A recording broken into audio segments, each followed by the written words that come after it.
નમસ્કાર મિત્રો, આપ જોઈ રહ્યા છો વડોદરા ગુજરાતી ન્યૂઝ. વડોદરા ગુજરાતી ન્યૂઝના ડિજિટલ પ્લેટફોર્મમાં આપનું હાર્દિક સ્વાગત કરવામાં આવે છે. પાદરા તાલુકાના ગામેઠા ગામે હનુમાનજીના મંદિરે ભવ્ય મેળાનું આયોજન કરવામાં આવ્યું હતું. શ્રાવણ માસના છેલ્લા શનિવારે અહીંયા આશરે 300 વર્ષ જૂનો મેળો ભરવામાં આવે છે અને આ મેળામાં પોલીસનો ચુસ્ત બંદોબસ્ત સાથે આ મેળો કરવામાં આવે છે અને શાંતિપૂર્ણ માહોલમાં આ મેળો થાય છે.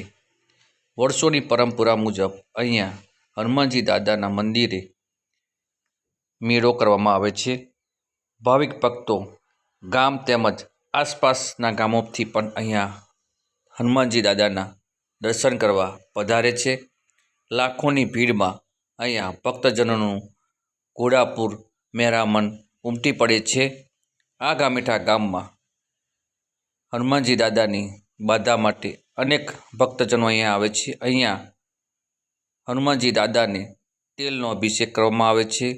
કેટલાક ભક્તજનો અહીંયા નારિયેળ અને હાર ચડાવી અને હનુમાનજી દાદાને પ્રસન્ન કરે છે. અહીંયા ગામની અંદર સવારે મંદિરમાં યજ્ઞ કરવામાં આવે છે. સવારે ભજન કરવામાં આવે છે. ત્યારબાદ આ પ્રસંગને ઉત્સવની જેમ આખા ગામમાં ઉજવવામાં આવે છે. કેમેરામેન અલ્પેશ જાદવ સાથે બ્યુરો ચીફ કેસી રોહિત, પાદરા. જય હિન્દ, જય ભારત.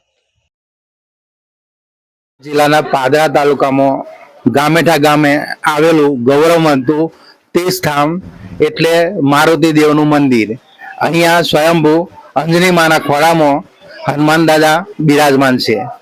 આખા ઇન્ડિયામાં અંજની માના ખોળામાં બેઠેલા હનુમાનજી કોઈ જગ્યાએ જોવા નથી મળતા. ખાલી આ એક જ જગ્યા છે જ્યાં હનુમાન દાદા અંજની માના ખોળામાં બિરાજમાન છે. અહીંયા દરેક ભક્તોની દરેક મનોકામના પૂર્ણ થાય છે. આની પાછળ દંતકથા મુજબ આ હનુમાન દાદા નજીકના કાન્હવા ગામેથી અહીંયા આવેલા છે અને અહીંયા દર શ્રાવણ માસના છેલ્લા શનિવારે ભવ્ય મેળાનું આયોજન થાય છે અને ગામ લોકોના સાથ સહકારથી મેળો સંપૂર્ણ થાય છે. ચૈત્ર મહિના હનુમાન દાદા ગામેઠા આવ્યા કારણે ત્યારથી આ ભવ્ય મેળાનું આયોજન થાય છે અને ચૈત્ર મહિનામાં ચૈત્ર સુધી પૂર્ણિમા એટલે કે હનુમાન જયંતિના દિવસે ગામ લોકો તરફથી ભવ્ય ભંડારાનું આયોજન થાય છે અને મંદિરમાં મારુતિ યજ્ઞનું આયોજન થાય છે. એમાં બહુ જ ભક્તો આ યજ્ઞનો લાભ લે છે અને મહાપ્રસાદીનો સાંજે 5 વાગે લાખો ભક્તો એનો લાભ લે છે.